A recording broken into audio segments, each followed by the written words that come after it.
اللهم إنا نسألك علما لا ينسى، علما نافعا مباركا فيه. اللهم فقهنا في الدين وعلمنا التأويل. اللهم أرنا الحق حقا وارزقنا اتباعه، وأرنا الباطل باطلا وارزقنا اجتنابه. اللهم اجعلنا ممن يستمعون القول فيتبعون أحسنه. وصلى الله على نبينا محمد وعلى آله وصحبه وسلم. والحمد لله رب العالمين. Yang saya muliakan ibu-ibu Majelis Taklim Pengajian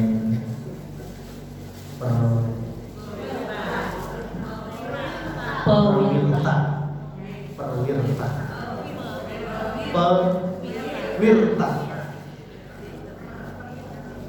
Semoga panjenengan semua selalu diberikan kesehatan lahir batin oleh Allah Subhanahu wa taala, keselamatan dunia akhirat.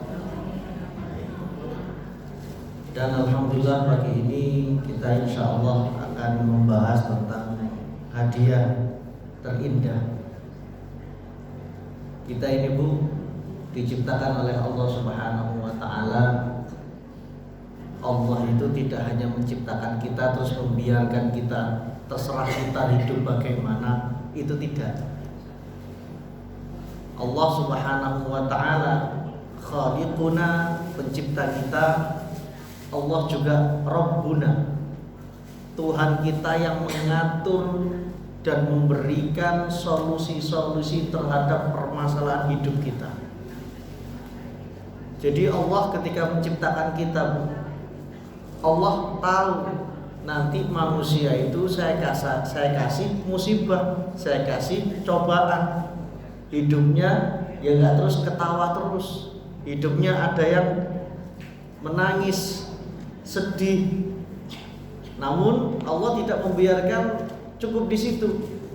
Allah Subhanahu wa taala memberikan solusi, memberikan jalan keluar, memberikan cara-cara untuk kita menyelesaikan permasalahan hidup kita. Sehingga yang awalnya kita menangis, yang awalnya kita sedih, kita tertawa, tersenyum, bahagia. Walladzi adhaka wa abka. Dialah Allah. Dialah Allah, Tuhan kita semua, yang menjadikan kita tertawa dan juga menangis. Jadi dalam hidup ini memang dinamis. Terkadang sedih, terkadang bahagia, terkadang menangis, terkadang tertawa dan lain sebagainya. Maka Allah Subhanahu wa taala itu Tuhan kita yang luar biasa, lengkap menciptakan manusia ini, lengkap secara fisiknya, lengkap secara aturan-aturannya. Dan satu hadiah terindah yang Allah berikan kepada kita semua adalah sholat. Sholat itu hadiah yang luar biasa. Dalam kitab Dzauqus Shalah karya Imam Ibnul Qayyim, beliau menyebutkan la raiba anna sholata qurratu uyunil muhibbin. Tidak diragukan lagi bahwa sholat itu adalah hiburan bagi orang-orang yang mencintai Allah Subhanahu wa taala. Hiburan. Kira-kira ngapunten, sholat itu kita anggap sebagai kewajiban, hiburan, atau tanggungan kira-kira? Kewajiban. Bukan tanggungan, betul. Ya tanggungan dan kewajiban gitu. Berarti kayak cicilan berarti ini kan. Lek gurung bayar cicilan ini kok kurang tenang gitu nggih. Maka saya ingin pagi ini atau mulai nanti zuhur, setelah kajian ini, sholat kita naik kelas. Bukan lagi soal kewajiban dan tanggungan, tapi soal hiburan. Ketika sholat itu kok seneng, nyaman, tenang gitu. Kita ingin sholat kita naik kelas. Jadi bukan lagi sholat itu sebuah kewajiban lagi, Tapi sholat itu sebagai hiburan. Kalau kewajiban, seakan-akan kita ini nggak butuh. Seakan-akan kita ini nggak butuh. Karena apa? Kewajiban. Tapi kalau hiburan, kita yang butuh sholat. Allah ngasih kita sholat, itu bukan kemudian Allah pengen disembah. Saya kasih manusia itu sholat agar manusia itu menyembah saya. Apakah kalau misalnya tidak ada sholat, kemuliaan Allah sebagai Tuhan semesta alam ini berkurang? Boten, tidak.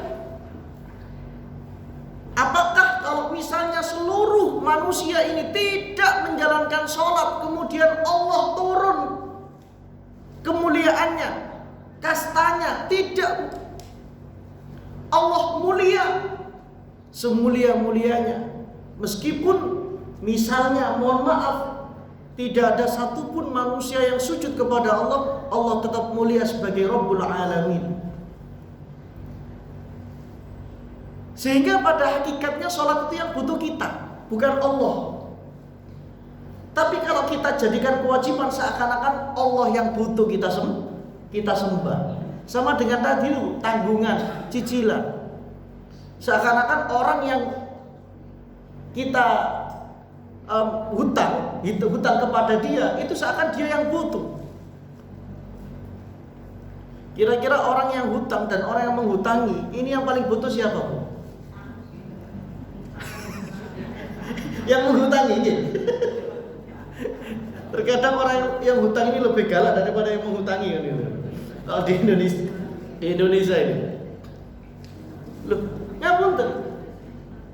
Allah Subhanahu wa taala berikan kita sholat itu tujuannya untuk agar kita ini terhibur dalam kehidupan kita.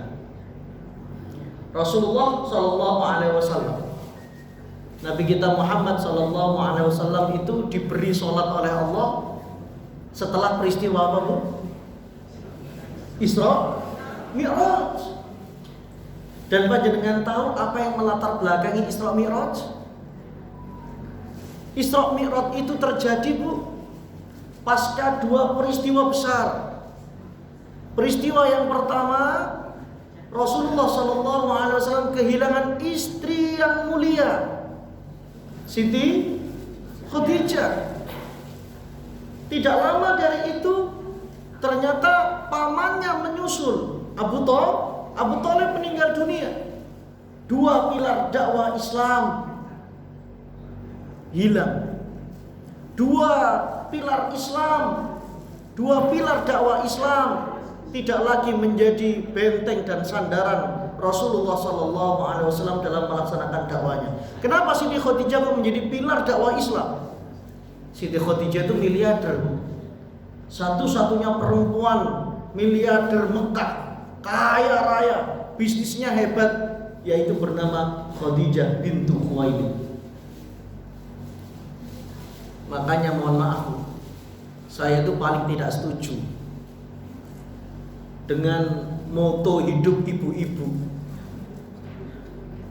uang suami, uang istri, uang istri, uang istri. Mohon maaf, saya kurang setuju dengan moto hidup itu. Saya jelaskan sekarang biar jenengan tidak mendebat saya nanti. Andaikan misalnya, mohon maaf ibu-ibu, moto itu diterapkan di rumah tangga Rasulullah, Islam tidak akan mungkin sampai ke rumput ini. Islam bisa sampai ke rumput itu karena dedikasinya, kontribusinya Siti Khadijah. Jenengan jangan tanya ketika Siti Khadijah meninggal dunia, hartanya tinggal berapa, Ustaz? Habis. Miliarder. Hartanya habis untuk apa? Untuk mendukung dakwah suaminya. Makanya saya kurang setuju suami harta suami, harta istri. Maksudnya adalah, ya kalau memang suami ini membutuhkan dengan darurat dan tidak ada lagi, maka istri harus juga support. Siti Khadijah mensupport betul. Siti Khadijah itu wafatnya gara-gara Rasulullah sama orang-orang Mekah itu diembargo, dikucilkan selama 3 tahun.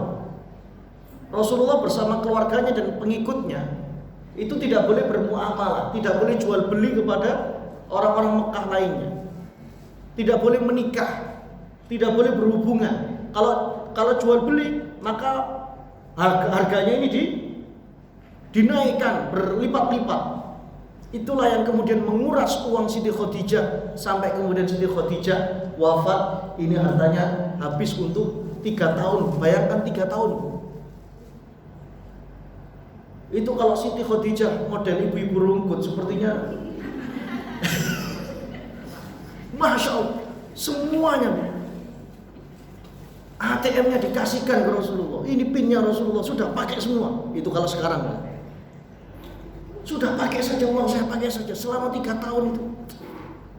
Bahkan dalam beberapa literatur Siti Khadijah wafat itu karena 3 tahun ini, 3 tahun di embargo tadi itu sakit Siti Khadijah. Kemudian wafat di usia 65 tahun. Rasulullah kemudian merasakan kesedihan yang begitu mendalam karena dakwah Islam di Mekah tidak berkembang pasca wafatnya Siti Khadijah dan Abu Thalib. Jadi Rasulullah itu sedihnya bukan karena istrinya meninggal. Kalau Rasulullah sedih begitu mendalam karena istrinya meninggal, berarti kan kalah Rasulullah dengan bapak-bapak rungkut sini. Istrinya meninggal dunia, dia nggak sedih-sedih banget. Setelah bahkan sebelum 7 hari sudah mikir-mikir, kira-kira saya menikah dengan siapa ini habis ini. Nggak sedih-sedih banget. Jadi dalam kitab Fiqh Sirah karya Syekh Muhammad Sa'id Radwan Al-Buti ini disebutkan kesedihan Rasulullah bukan karena istrinya meninggal, tapi kesedihan Rasulullah karena dakwah Islam itu tidak berkembang, stagnan, di-stop oleh orang-orang Mekah pasca wafatnya Siti Khadijah dan Abu Thalib. Sedih Rasulullah, Islam tidak berkembang. Itu kejadian yang pertama. Kejadian yang kedua, setelah Islam tidak bisa berkembang di Mekah, Rasulullah SAW berusaha untuk mendakwahkan Islam ini ke kota lain namanya Taif. Taif. Panjenengan yang pernah umroh terus ziarah ke Taif itu naik bis kurang lebih 2-3 jam. Jaraknya kurang lebih 97 sampai 100 km. Ya kalau di Jawa Timur ini dari Surabaya ke Batu lah ya, ke Batu itu. Dan memang Taif pegunungan, dingin, sejuk Taif itu. Oh kalau sekarang dingin sekali, karena sekarang musim dingin di Mekah. Rasulullah berpikir karena Islam ini tidak berkembang lagi di Mekah, akhirnya Rasulullah pergi ke mana? Taif. Yang jaraknya berapa Bu? Kurang lebih 100 km. Masyian ala qadamih. Jalan kaki. Pulangnya juga jalan kaki Bu. Total berapa kilometer Bu? 200 km jalan kaki.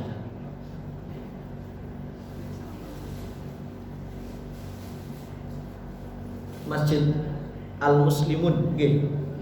Dari rumah jenengan ada 2 km? Enggak ada nih. Gitu kok masih males diundang pengajian. Gitu kok masih males aras-arasen sholat atau ada acara di Masjid Al-Muslimun. Berarti jenengan ini termasuk ummatan kebajutian. Kebacut Bu. Jenengan ada sepeda motor, ada mobil, bisa diantar anak dan lain sebagainya. Rasulullah jalan kaki total 200 km. Bukan Rasulullah kuat Pak Ustadz. Saat itu usia Rasulullah 50 tahun. Usia Rasulullah 50 tahun.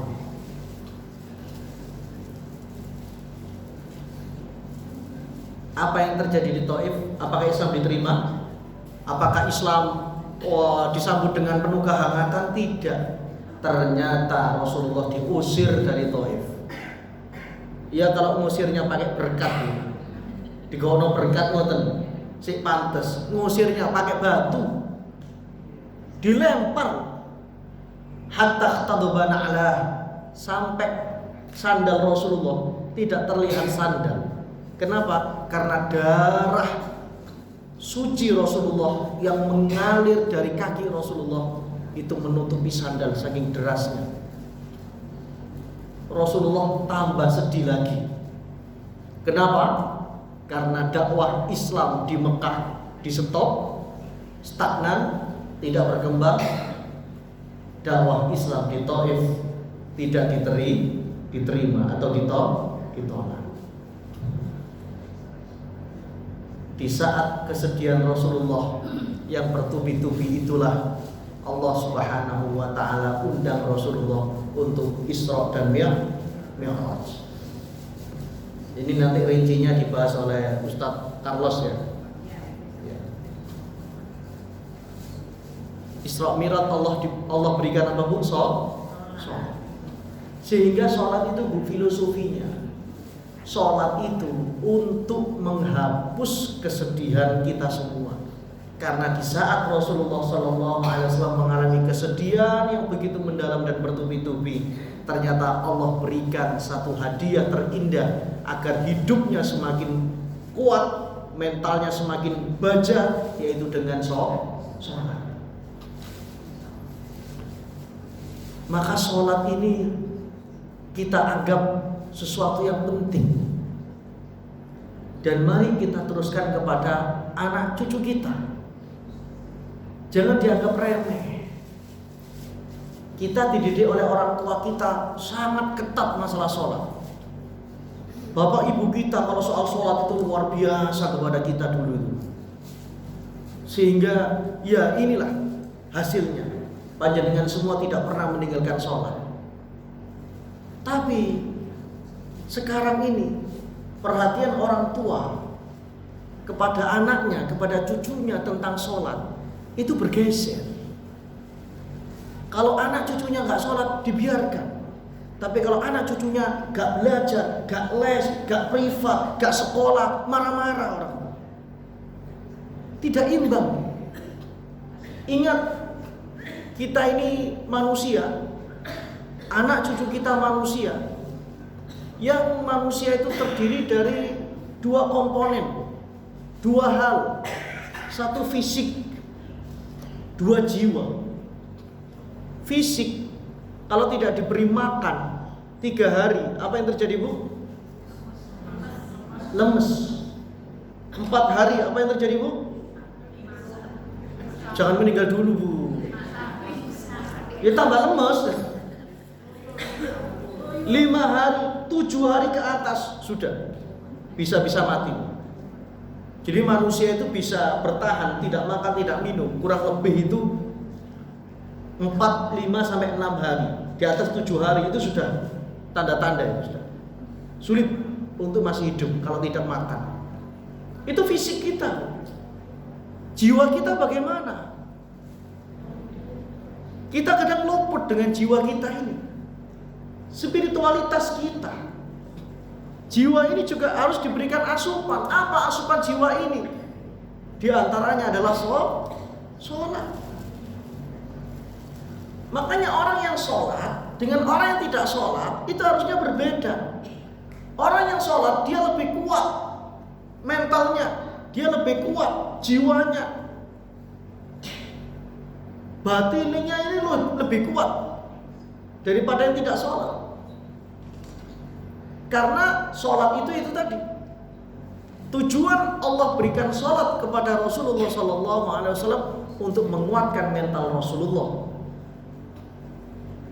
untuk menghapus kesedihan Rasulullah SAW, sehingga Rasulullah menyatakan wa ju'ilat qurratu aini fis shalah. Dan Allah jadikan hiburanku ini sholat. Hiburanku ini sholat. Rasulullah, Bu, kata sahabat Hudzaifah ibn Yaman, kalau Rasulullah ini tertimpa musibah, tertimpa masalah, banyak pikiran, ibtadara ila shalah. Rasulullah ini langsung sholat. Jadi kalau punya masalah, sedih, bingung, gundah, gelisah, khawatir, langsung sholat, bukan langsung update story WA. Kita kan tidak, ketika ada masalah, ada apa, kita butuh bantuan, kita update story WA. Kita lupa bahwa yang memberikan bantuan pada hakikatnya adalah Allah Subhanahu wa ta'ala. Rasulullah ketika tertimpa masalah musibah, sholat, bukan update status WA. Lihat sekarang coba, Bu. Anak-anak muda sekarang ketika punya masalah, kemana mereka, Bu? Ke masjid? Boten? Ke kafe? Ke warkop? Skripsi ditolak sama dosennya, wah, wis bingung. Nah, kafe, nang warkop dan sebagainya. Naudzubillah min dzalik. Bahkan sampai malam itu kadang ke tempat-tempat yang haram, diskotik dan sebagainya. Apakah masalahnya selesai? Ya tambah banyak masalah. Makanya tadi ketika saya masuk, menarik ini, di papan itu, di papan masjid kita itu tertulis, jadikanlah sabar dan sholat sebagai penolong. Ini loh, Bu, hadiah dari Allah. Wasta'inu bis sabri was shalah. Wa innaha lakabiratun illa 'alal khashi'in. Mintalah pertolongan, mintalah bantuan. Dengan apa? Dengan sabar dan sholat. Sabar maksudnya apa? Bisa dengan buka dalam kitab-kitab tafsir. Sabar maksudnya adalah meninggalkan kemaksiatan-kemaksiatan. Ketika orang tertimpa masalah, bukan justru malah tambah maksiat. Orang tertimpa masalah, sudah harusnya kembali kepada Allah. Kadang ada orang yang ngomong seperti ini, kamu kalau punya masalah saja ke Allah. Kalau kamu senang, lupa sama Allah, masih mending. Masih bagus itu, Bu. Daripada dia punya masalah gak ingat Allah. Sedang enak-enaknya hidup juga tambah gak ingat Allah. Ini tambah masalah. Jadi wasta'inu bis sabri was shalah. Jadi mintalah pertolongan, mintalah bantuan. Maksudnya kepada Allah Subhanahu wa ta'ala dengan sabar dan sholat. Sabar maksudnya tadi itu tidak justru malah maksiat. Sholat dengan sholat. Wa innaha lakabiratun illa 'alal khashi'in. Sholat itu berat bagi selain orang-orang yang khusyuk. Dan ternyata ayat ini diulangi lagi oleh Allah Subhanahu wa ta'ala. Kalau wasta'inu bis sabri was shalah, ini konteksnya di tengah-tengah ayat yang membicarakan tentang Bani Israel, umatnya Nabi Musa. Namun Allah Subhanahu wa ta'ala ulangi lagi perintah ini dengan secara tersurat jelas, itu memanggil kita semua. Ya ayyuhalladzina amanu sta'inu bis sabri was shalah innallaha ma'as sabirin. Allah ulangi lagi. Yang ini spesifik memanggil kita semua. Hai orang-orang yang beriman. Ini yang tidak iman tidak hai. Yang tidak iman tidak hai. Tidak dipanggil oleh Allah. Khusus panggilan untuk orang-orang yang beriman. Hai orang-orang yang beriman. Ista'inu bis sabri was shalah. Mintalah bantuan, mintalah pertolongan Allah Subhanahu wa ta'ala dengan sabar dan sholat. Sungguh Allah bersama orang-orang yang sabar. Jadi sholat ini begitu penting bagi kita ternyata. Hidup ini akan baik-baik saja selama kita ini sholat. Kenapa? Karena itu tadi, sholat ini adalah asupan rohani kita. Sholat itu, Bu, Kata Imam An-Nawawi dalam kitab Al-Adhkarnya, sholat itu zikir yang paling puncak. Sholat itu zikir yang paling tinggi. A'la maqami zikr. Sholat itu adalah zikir yang paling puncak, yang paling tinggi. Mengapa demikian? Kata beliau Al-Imam An-Nawawi dalam kitab Al-Adhkarnya, karena ketika kita sholat, mulut kita ikut berzikir, membaca bacaan sholat. Tubuh kita seluruhnya ikut bergerak, tubuh kita ikut berzikir. Hati kita ingat Allah Subhanahu wa ta'ala, hati kita ikut berzikir. Karena hakikat sholat itu adalah zikir kepada Allah Subhanahu wa ta'ala. Wa aqimis sholata li dzikri. Di surat Toha Allah menyatakan, dirikanlah sholat untuk mengingatku, untuk zikir. Dan Allah sudah memastikan, ala bizikrillahi tatma'innul qulub. Ingatlah bahwa zikir itulah yang menjadikan hati kita ini tenang. Hati ini tenang. Hakikat hidup ini kan tenang lho, nggih. Jenengan ngapunten, sugih tapi mboten tenang, gak enak. Jenengan misalnya wah jabatannya tinggi tapi mboten tenang, nggih mboten sekeco. Malah ngapunten, naudzubillah min dzalik. Wis gak duwe apa-apa, kere gak tenang bisa hidupe. Wis amburadul tambah. Wis seru lah dia itu kiri dapat bantuan sosial dari pemerintah, kok justru malah dibuat untuk judi online. Ini kan wis kiri gak tenang bisa nguripe. Soalnya apa? Kakean gaya semacam ini. Gak tenang. Padahal hidup ini yang kita cari adalah ketenangan. Dialah Allah yang menciptakan kalian berpasang-pasangan. Tujuannya untuk apa, Bu? Litaskunu ilaiha. Tujuan berumah tangga, berkeluarga itu adalah agar kita semakin tenang. Bagaimana keluarga kita ini bisa menjadi keluarga yang sakinah, tenang, kalau tidak didirikan, dipupuk, dikembangkan, dibesarkan. Kalau tidak dibesarkan, dipupuk, didirikan dengan kedekatan kepada Allah Subhanahu wa ta'ala. Sehingga Allah berikan sholat kepada kita itu luar biasa. Masya Allah, pun nikmat sekali sholat itu. Nikmat, hiburan bagi kita. Coba ketika kita sholat itu, misalnya kita punya masalah besar, entah itu masalah apa, terus kita sholat, kita awali sholat kita dengan apa, Bu? Sholat itu diawali dengan apa? Wudu, ya bener, nggih, wudu menutup aurat, nggih, bersuci dulu dari hadas kecil maupun hadas besar. Kalau sudah siap, ready, itu baru niat. Terus gerakan awal sholat itu apa, Bu? Takbiratul ihram. Ketika takbiratul ihram, jenengan baca apa? Allahu Akbar. Artinya apa? Masya Allah, Allah Maha Besar. Maka selain Allah itu kecil, Allah Maha Besar. Masalah kita itu kecil bagi Allah. Allah yang memberikan masalah kepada kita, maka Allah lah yang akan mudah menghapus masalah itu dan menyelesaikan masalah itu, memberikan kepada kita jalan keluar dari masalah itu. Mulai takbir saja sudah selesai semua masalah itu. Allahu Akbar, Allah Engkau Maha Besar. Masalahku kecil ya, kesusahanku kecil ini ya,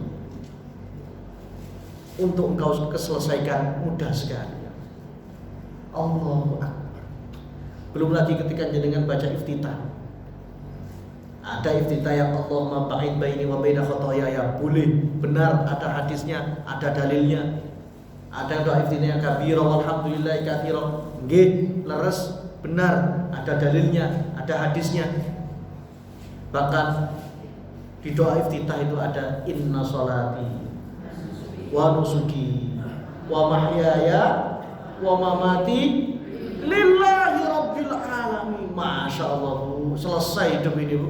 Pun eco tenang jenengan. Ya Allah, sungguh sholatku, sungguh ibadah-ibadahku, sungguh mati hidupku apa kata Engkau ya Allah. Pun sak kersa panjenengan ya Allah. Oh, weco. Maka kalau jenengan mendalami sholat itu, selesai sholat, salam, itu rasanya Masya Allah, surga. Wis, dunia ini serasa surga. Tenang semua, sudah saya titipkan ke Allah semua. Anak saya punya masalah, sudah saya titipkan ke Allah. Cucu saya bermasalah, saya titipkan ke Allah. Suami saya sakit, sudah saya titipkan ke Allah Subhanahu wa ta'ala. Semuanya kecil bagi Allah. Kalau sholat kita itu, kita dalami seperti itu, hidup ini tenang. Hidup ini tenang. Masalahnya kan ngapunten, kadang kita sholat ini, tingkatan sholat kita ini masih seperti tingkatan sholatnya anak TPG. Sholat kita yang diajari oleh orang tua kita sama guru-guru ngaji kita dulu semenjak kita kecil, itu nggak naik kelas, tetap saja sholatnya seperti itu. Apa maksudnya? Ya baca doa, nggak ngerti apa yang dia baca. Sholat ya selesai. Apalagi kalau jamaah sudah Allahu Akbar,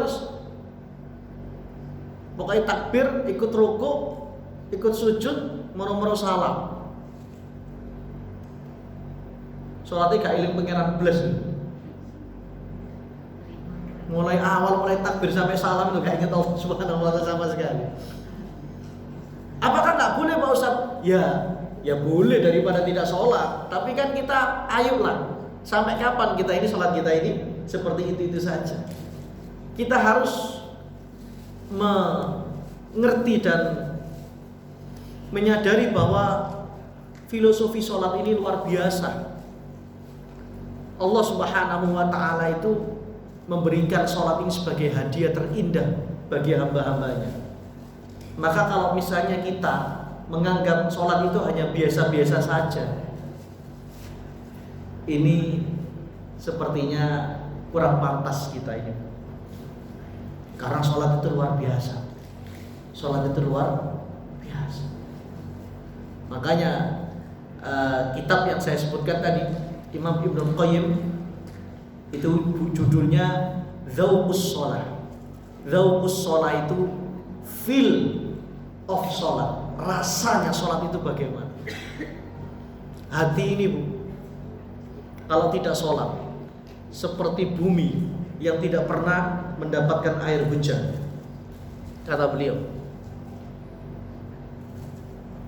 bumi yang tidak pernah mendapatkan air hujan, apa yang terjadi Bu? Kering, gersang, kaku, panas, keras. Tapi bumi yang dia diberi air hujan oleh Allah Subhanahu wa ta'ala, maka dia akan lunak, segar, tenang, adem, ayem. Tumbuh-tumbuhan itu bisa muncul, bisa tumbuh, bisa berkembang di tempat itu. Maka itulah hati, yang ketika hati itu selalu diberikan asupan-asupan rohani, asupan-asupan jiwa, yang diantara asupan itu adalah sholat, maka insya Allah hati itu tidak akan mati, hati itu tidak akan kering, hati itu tidak akan gersang, hati itu tidak akan keras, boten atos hati. Dia akan mudah menerima kebaikan, dia tidak mudah meremehkan orang lain. Mila orang kalau sholat, ngapunten, tiang niku Bu, menawi pun sholatnya baik, benar, dan menganggap sholat ini adalah dia yang butuh, kebutuhan dia, bukan Allah yang butuh, maka insya Allah sholat yang baik itu akan terus memperbaiki dirinya. Prof. Ali Aziz niku kagungan buku 60 menit terapi sholat bahagia. Dalam buku beliau itu disebutkan salah satu pakar kesehatan yang kemudian mengatakan tentang sholat. Apa kata dia? Ternyata sholat itu bisa menjadi bisa menjadi obat bagi kita semua. Sholat itu bisa menjadi obat. Allah Subhanahu wa ta'ala terkadang memberikan kita penyakit yang ternyata Allah berikan obatnya itu melalui sholat. Namanya Dr. Alexis Carrel, dokter pemenang Nobel bidang kedokteran. Dia mengatakan demikian, sebagai seorang dokter, saya melihat banyak pasien yang gagal disembuhkan secara medis. Tiba-tiba penyakit itu hilang setelah mereka melakukan sholat. Kenapa? Karena di dalam sholat itu mereka merasa ridho terhadap kondisinya. Ngapunten Bu, terkadang kita punya masalah, entah itu penyakit, entah itu ekonomi, entah itu apapun. Terus kita ridho, menerima dengan ikhlas takdir Allah itu kemudian Allah berikan solusinya. Ini ngapunten, saya alami sendiri. Saya kan punya istri 1, anak 2. Loh boten, jangan dibalik, bahaya. Jangan dibalik, Bu, bahaya. Anak saya nomor 1 itu Bu, kelas 3 SD. Masih kecil nggih. Saya ini sudah 35 tahun Bu, bulan ini. Saya ini sudah 35 tahun bulan ini. Januari saya ini 35 tahun. Saya putra panjenengan semua, saya cucu panjenengan semua. Jadi kalau kajian sama saya sudah anggap saya anak jenengan. Jenengan mau sembujung semua nggak ada masalah, monggo. Karena saya sudah ngapunten, saya sudah memahami. Ini saja sudah mau saya tutup Bu, karena jenengan sudah mulai ada yang gerigigen ini sepertinya. Jadi saya paham betul Bu, karena saya sering ngaji di ibu-ibu yang sudah sepuh-sepuh yang seusia ibu saya, usia nenek saya.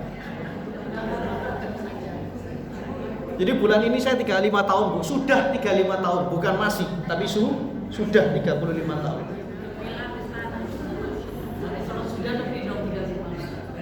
Ya, pangestu. Anak saya tadi yang nomor 1 kelas 3 SD. Yang nomor 2 TKB. Jadi selisihnya 3 atau 4 tahun. Kemudian istri saya ya pengen lah. Jadi nggak KB, nggak pernah KB. Istri saya nggak pernah KB. Selama anak yang nomor 2 itu sudah lahir dan sebagainya, nggak pernah KB. Terus tiba-tiba istri pengen punya lagi. Jadi kalau saya bilang ya saya terserah Allah, dikasih alhamdulillah. Kalau memang dicukupkan oleh Allah 2, saya ridho. Kemudian kok head itu istri cemberut, Mas aku head lagi Mas, nggak jadi loh. Jangan gitu deh, sudah. Itu tuh sama berarti nggak ini sama Allah, sudah ridho saja. Kalau emang head ya sudah, belum waktunya, saya bilang gitu. Allah itu akan memberikan kepada kita di waktu yang paling tepat, sudahlah. Sampean ridho niai, dikasih 2 kalau emang ini 2 ya sudah, ridho kepada Allah. Ternyata Bu, di akhir bulan kemarin itu telat. Mas aku kok telat? Saya belikan tes pack dan alhamdulillah ternyata positif. Saya bilang tuh kan, ketika sampean ridho Allah ngasih. Ketika sampean pengen dongkol, wow, Allah nggak suka dengan seperti itu. Terkadang Allah berikan kepada kita solusi saat kita ini sedang ridho. Bisa jadi ketika jenengan berobat ke sana kemari, tidak sembuh-sembuh. Tapi ketika jenengan sholat ridho dalam sujud jenengan, di dalam hati jenengan ngomong ke Allah, ya Allah, aku ridho Engkau beri penyakit seperti ini yang saya sudah keliling dunia, ya Allah, tidak ada obatnya, solusinya, atau ada obatnya ya Allah, tapi saya tidak mampu secara ekonomi ya Allah. Ternyata Allah sembuhkan karena dengan ridho. Jadi kadang Allah itu gini, kalau dalam ilmu tasawuf atau tazkiyatun nafs gitu, ini saya teruskan sebentar gitu, nggak apa-apa gitu, ditahan sebentar geringinnya ya gitu. Ada namanya tawakal, ada namanya tafwid. Tawakal itu apa? Ini yang keliru, kadang keliru dipahami oleh sebagian besar dari kita. Tawakal itu pasrah kepada Allah, tapi pintu ikhtiar usaha masih terbuka. Itu tawakal. Jadi misalnya sakit, kalau sakit ya ke rumah sakit, ya ke dokter. Pasrah kepada Allah. Itu namanya tawakal. Tapi kalau sudah ke dokter, sudah diobservasi seperti ini, sudah seperti ini, dokter sendiri juga angkat tangan, ini namanya tafwid. Pasrah sepasrah-pasrahnya, pintu ikhtiar itu sudah ditutup oleh Allah. Maka terkadang di puncak pasrah kita yang bernama tafwid ini, kalau dalam ayat Al-Qur'annya, wa ufawwidu amri ilallah, innallaha basirum bil ibad. Aku pasrahkan urusanku kepada Allah, karena Allah yang maha mengetahui tentang hambanya. Ayatnya indah sekali. Ayatnya indah, ayat itu indah sekali. Aku pasrahkan, aku serahkan urusanku kepada Allah. Sungguh Allah mengetahui tentang hambanya. Innallaha basirum bil ibad. Ternyata pada tingkatan tafwid pasrah inilah Allah Subhanahu wa ta'ala menyelesaikan hidup kita, menyelesaikan urusan kita, menyelesaikan masalah kita.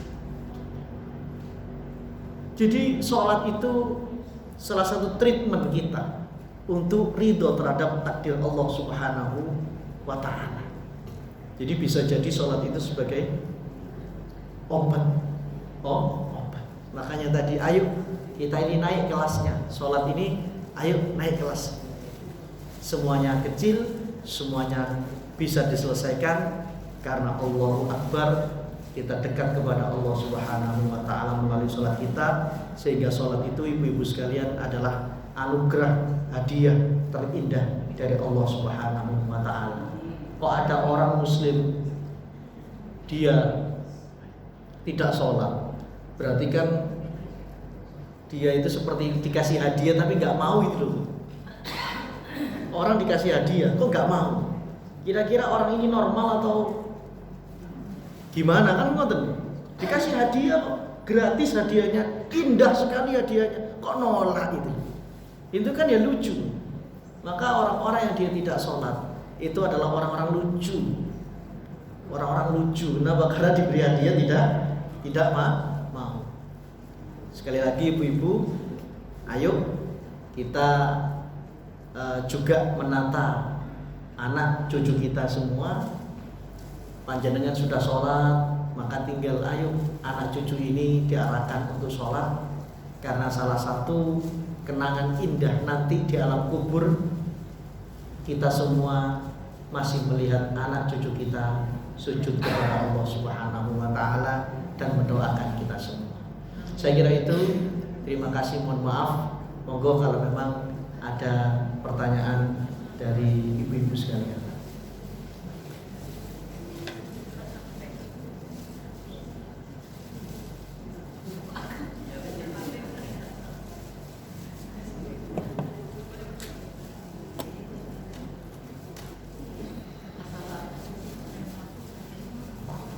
Assalamualaikum warahmatullahi wabarakatuh.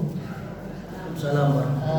Tadi Ustaz telah menyampaikan gimana indahnya sholat. Yang menjadi pertanyaan saya, yang pertama Ustaz, gimana kita menyikapi umpamanya di dalam keluarga kita, entah saudara, entah adik, entah siapa lah itu, salah satu keluarga ada yang tidak sholat. Kita sudah sudah memberi apapun itu. Kadang-kadang ya sholat, tapi kadang-kadang tidak. Itu yang pertama Ustaz. Yang kedua, ini masih ada sangkut pautnya dengan sholat juga. Saya banyak banyak membaca di WA itu bagaimana hukumnya atau apa boleh di dalam sholat itu ada bacaan-bacaan yang di luar bacaan sholat. Terus benar apa yang Ustadz sampaikan tadi, apabila kita sholat dianggap bukan kewajiban, dianggap hiburan, Masya Allah luar biasa Ustadz. Contohnya, apabila kita itu tidak melakukan kewajiban 5 ya, kita itu kebiasaan banyak melakukan sholat tahajud, sholat sunnah apapun yang lainnya. Kalau kita itu belum sholat, kayaknya itu kurang lengkap apa yang kita lakukan hari ini Ustaz. Matur nuwun. Assalamualaikum warahmatullahi wabarakatuh. Assalamualaikum. Ketika ada keluarga kita, orang yang dekat dengan kita masih tidak melaksanakan sholat, padahal sudah kita nasihati, terus bagaimana Ustaz? Didoakan. Terlebih anak, didoakan. Saya ini dapat amalan ijazah dari almarhum Prof. Ridwan Nasir, mantan rektor UIN, Prof. Ridwan Nasir. Itu karena saya mahasiswa beliau kenal saya. Terus ketika manten baru, saya sowan ke beliau, ini Prof, istri saya dan sebagainya. Prof. Ridwan Nasir itu ngasih saya ijazah amalan. Kalau adzan, sampean sering-sering adzan di perut istri sampean kalau istri saya sampean hamil, kata Prof. Ridwan Nasir. Dan itu saya lakukan ketika istri saya hamil anak pertama, saya lakukan. Alhamdulillah anak pertama ini diajak sholat itu mulai TK, mulai bahkan sebelum TK diajak sholat itu nggak sulit sampai sekarang pun subuh pun ya seperti itu. Saya bangunkan itu ya nggak sulit. Itu ketika hamil anak pertama ini, itu saya sering adzan di perut istri. Ketika hamil anak kedua, karena hamil anak kedua ini kami sudah pindah, tidak sama mertua ya, di rumah, dan rumah kami itu lantai 3 Bu. Lantai 3. Lantai pertama itu rumah, lantai kedua itu musola, lantai ketiga itu asrama santri putri. Santri putranya di depan. Jadi sudah ada musola di rumah itu. Jadi santri-santri adzan. Anggapan saya ya sudah adzan, sudah denger lah. Sudah tiap hari di rumah, berarti kan adzan di musola itu sudah denger tiap hari. Enggak saya adzani. Perut istri saya ketika hamil anak kedua ini. Anak kedua saya yang 3 ini rodok bulut kalau diajak sholat. Maksudnya diajak, saya nggak memerintahkan karena masih kecil ya. Karena rumus Rasulullah itu perintah itu ketika usia 7. Hadisnya ini. Di bawah 7 cuma diajak saja, jangan dipaksa. Saya nggak pernah maksa. Ayo adik sholat. Itu luar biasa bulatnya. Tapi kalau diajak, ayo kalau sholat ke mall langsung sholat dia. Kalau sholat pergi kemana langsung sholat dia. Jadi ada bulat yang kedua ini. Jadi itu amalan saya teringat ijazah dari Prof. Ridwan Nasir. Meskipun itu mohon maaf tidak ada hadisnya, tidak ada Al-Qur'annya, tapi ya itu kan termasuk ilmu mujarrab, ilmu yang dicoba dan kemudian terbukti. Nah, tapi ini sudah besar ya Pak Ustadz, gimana ini? Masa diadani mading disuruh masuk ke perut ibunya, ya nggak mungkin. Didoakan.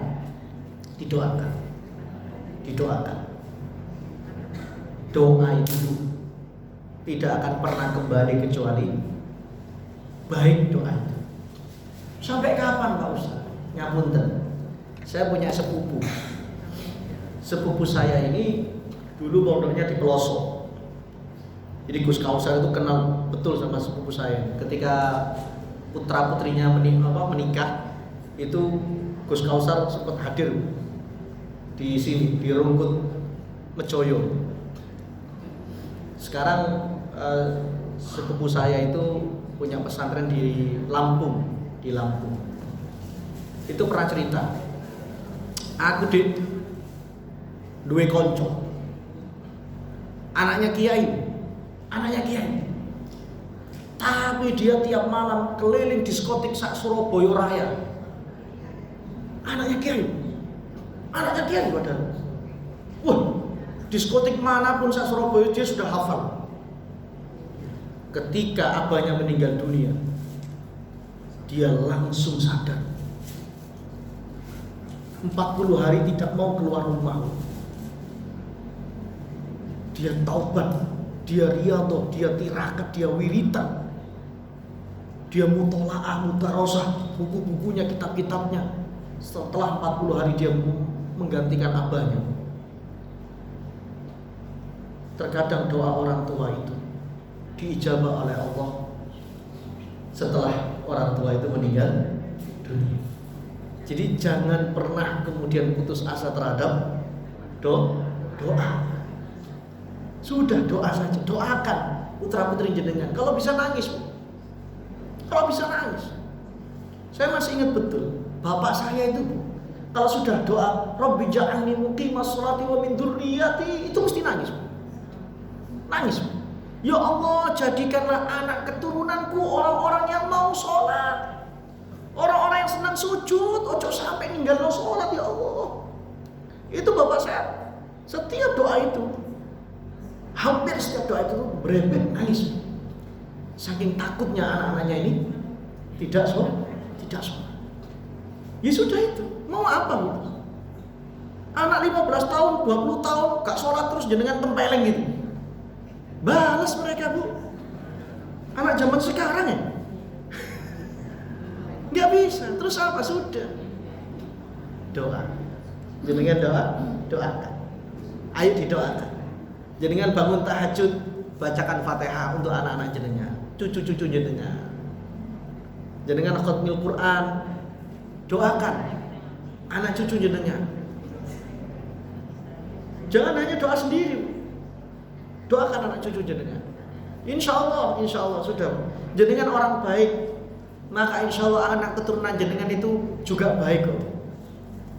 Buah itu jatuh tidak jauh dari pohonnya. Pokoknya gak dicolong wong, gak kintir teman-teman. Pokoknya gak dicolong wong, gak kintir. Insya Allah pun aman. Pun jenengan doakan saja. Doakan terus putra putri jenengan, cucu-cucu jenengan, doakan agar mereka tetap menjadi orang-orang yang sujud kepada Allah Subhanahu wa ta'ala. Yang kedua tentang bacaan-bacaan itu. Jadi memang ada bacaan yang wajib, ada bacaan yang tidak wajib dalam sholat itu. Itu perlu dirinci. Jadi bacaan apa yang tidak boleh dalam Al-Quran dan bacaan apa yang diperbolehkan dalam Al-Quran. Jadi doa pun juga seperti itu. Misalnya doa jenengan doa dalam sujud terakhir boleh, tapi doanya tidak boleh bahasa Jawa, harus bahasa Arab. Lebih aman lagi jenengan doanya di dalam hati saja ketika sujud terakhir beliau jenengan. Batin. Sedangkan bacaan-bacaan kita tetap seperti yang diajarkan oleh guru-guru kita. Dan bacaan sholat itu beragam. Jangan saling menyalahkan satu sama lain, karena riwayatnya macam-macam. Doa i'tidal itu macam-macam riwayatnya, hadisnya macam-macam. Ada yang hamdan katsiran thayyiban mubarakan fi mil'us samawati, macam-macam. Banyak sekali riwayat-riwayat doa itu, banyak sekali. Tahiyat pun juga banyak. Jadi macam-macam doa dalam sholat itu. Tapi yang jelas doa dalam sholat itu yang sudah diajarkan oleh guru-guru kita, itulah yang kita baca. Seperti tadi, bahwa iftitah itu ada dua yang kita kenal ya. Allahumma ba'id baini wa baina khotoyaya sama kabira walhamdulillahi katsir. Ini semua dari Rasulullah, bukan terus Allahumma ba'id baini wa baina khotoyaya ini Muhammadiyah, kabira walhamdulillah ini NU, boten Bu. Semuanya itu dari Rasulullah. Hanya saja kita mengeklaim gitu saja itu. Itu bukan terus kemudian oh Allah ma ba'id baini wa baina khotoya itu doanya Muhammad dia. Kabiru alhamdulillah doanya NU. Itu kan pemahaman kita yang dulu-dulu seperti itu. Padahal semuanya itu dari hadis Rasulullah sallallahu alaihi wasallam. Jadi sama benernya. Saya pun sendiri ngapunten kalau iftitah itu kadang saya pakai kabiru, kadang saya pakai Allahumma ba'id baini. Kenapa? Karena sama-sama dari Rasulullah. Dan jenengan mulai kecil, saya mulai kecil TK-nya di Muhammadiyah, Pak Ustadz, SD-nya juga di Muhammadiyah. Saya diajari Allahumma ba'id, baca saja, mboten napa-napa. Saya ngaji di kampung dulu kabiru alhamdulillah, nggih baca saja, mboten napa-napa. Yang masalah itu nggak pernah baca tapi saling menyalahkan itu. Ngaten ya? Ngapunten. Nggih sami-sami. Sampun? Ada lagi? Sampun nggih? Doa nggih? Al-Fatihah.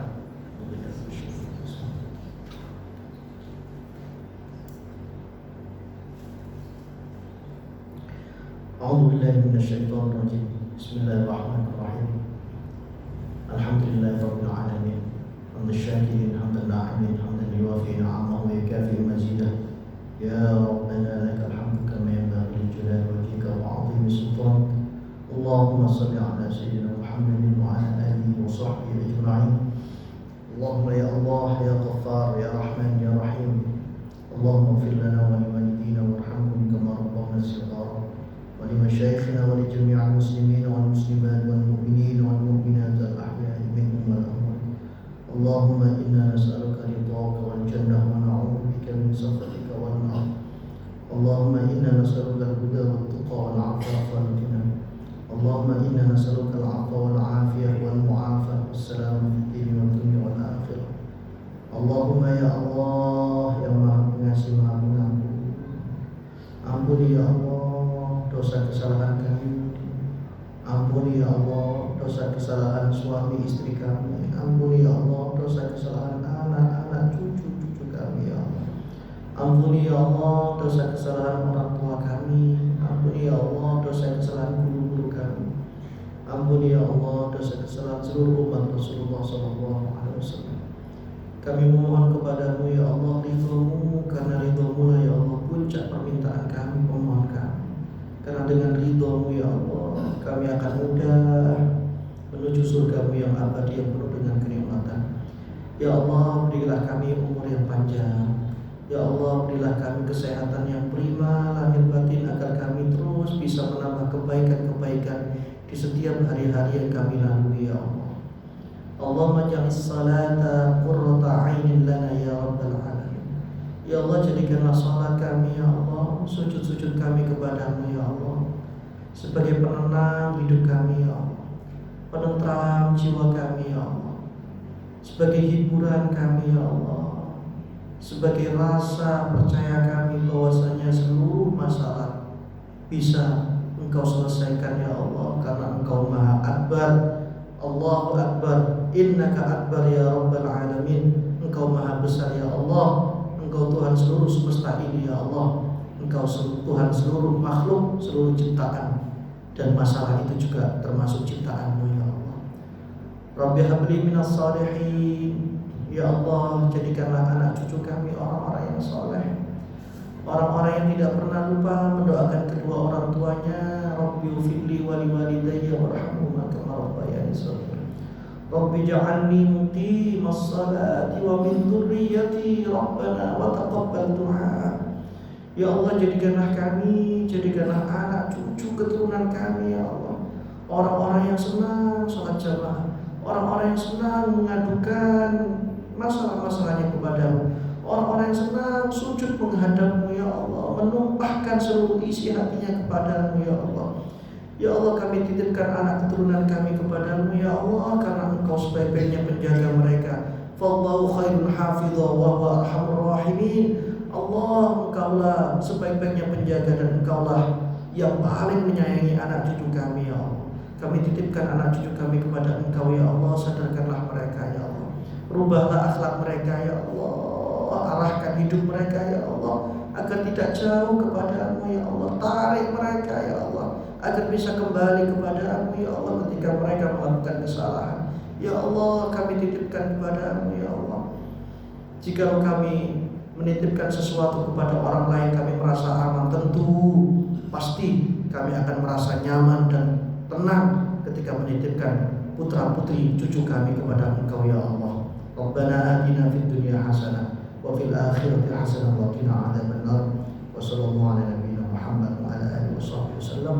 Walhamdulillahirabbil alamin. Terima kasih, mohon maaf, pangapunten. Hadzal wa iyyakum ihdinas siratal mustaqim. Wassalamualaikum warahmatullahi wabarakatuh. Alhamdulillahirabbil alamin. Telah kita ikuti dan kita dengarkan bersama tausiah dari guru kita Al Ustaz Ahmad Ainul Yakin LC yang